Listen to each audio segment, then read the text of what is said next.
back to World Crisis Radio. The question is, therefore, if the Democrats are defeated, what lesson will they draw? Will they say it's time to become more open Wall Street stooges than we've been so far, drop some of the Obama dissembling deception rhetoric, or might there be some other tendency? The signs are not good.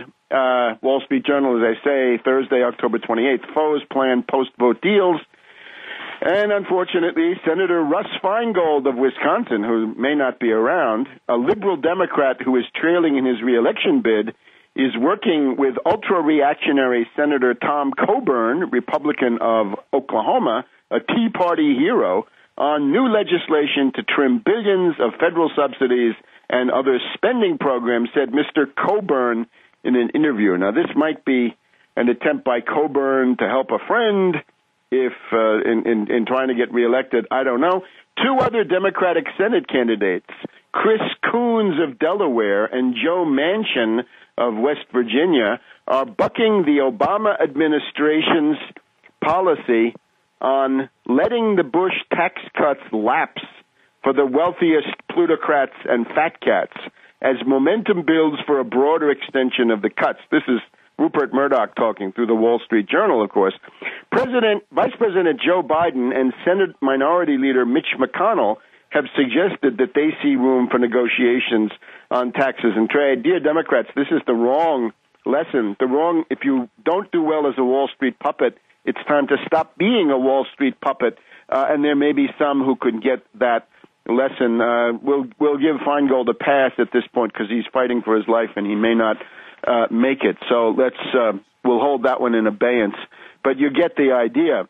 The dangers, of course, take the form of the Bowles-Simpson Commission, the Austerity Commission, let's call it the Bowles-Simpson, Andy Stern, Alice Rivlin Commission, really the Peterson Commission, because the dominant personality of this thing is Peter Peterson, the former head of Lehman Brothers. Lehman Brothers put Lehman Brothers on a good footing so that it blew up some years after he left.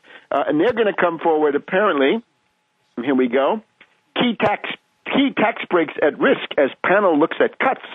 So the BS Commission, the BS Bowles-Simpson Commission, says, the Wall Street Journal here, 25th of October, sacrosanct tax breaks, including deductions on mortgage interest, remain on the table. That is to say, are in danger. Just weeks before the Deficit Commission issues recommendations on policies to pare back with the aim of balancing the budget by 2015. This insanity, you can't balance the budget by 2015 without killing a lot of Americans. We reject this goal, and we reject this rotten commission, and we reject Andy Stern of the SEIU, a real thug who has been on the commission and is in favor of investing Social Security money in the Wall Street derivatives casino, despite the flash crash of May 6th in which the Dow lost 1,000 points in 10 minutes. You want to put your retirement money into that? It's all run by, probably about 10 or 20 market players. No market. It's an oligopoly there. You've got to have flash trading computers to do this. So we will be interested in mobilizing ourselves now in the critical November-December period to fight these austerity ghouls. Right here on the eve of Halloween, the austerity ghouls come out, the vampires and the bloodsuckers. Bowles, Simpson, Andy Stern, Rivlin, and Peterson in the background. He runs the staff. He runs the results. They say that they don't think that they'll be able to attack Social Security directly and that the results will take too long. They're going to try anyway, though. Don't believe what they say.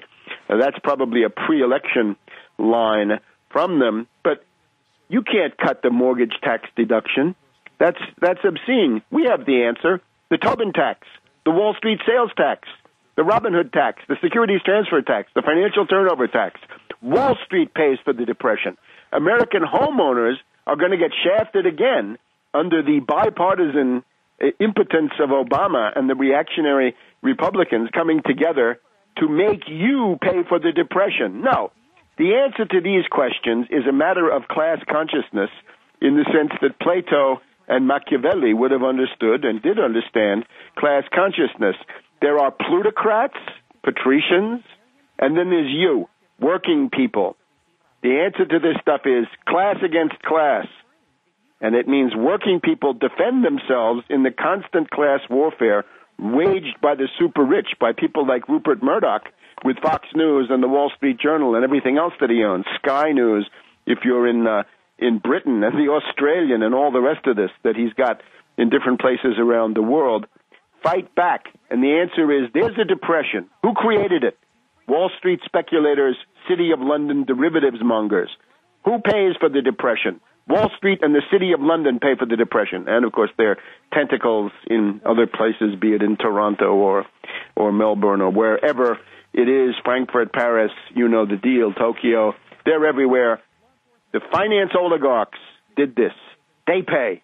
No austerity measures for the population.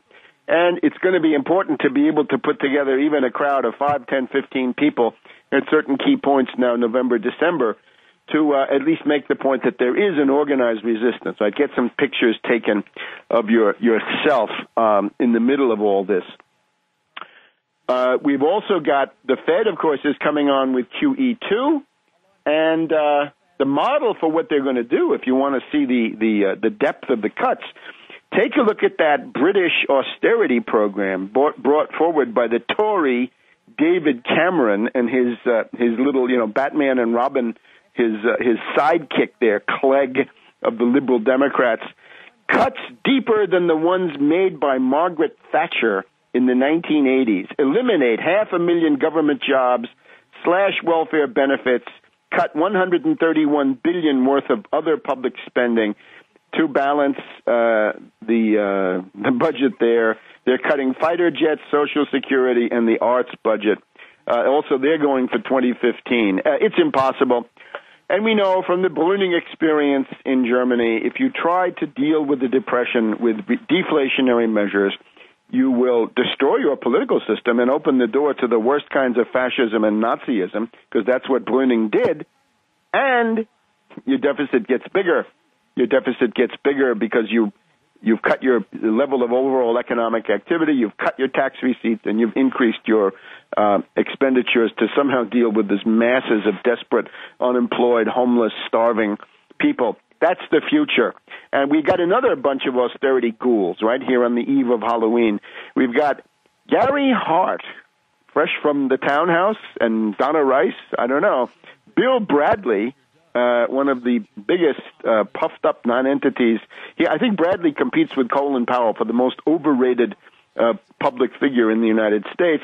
And Danforth, and of course, this is a blue blood. This is the Ralston Purina fortune. This is the grain cartel speaking. So these austerity ghouls, Hart, Bradley, and Danforth, they want to raise the tax on gasoline, more regressive taxation from oligarchs. Bradley works in Wall Street. Hart, I don't know what he does.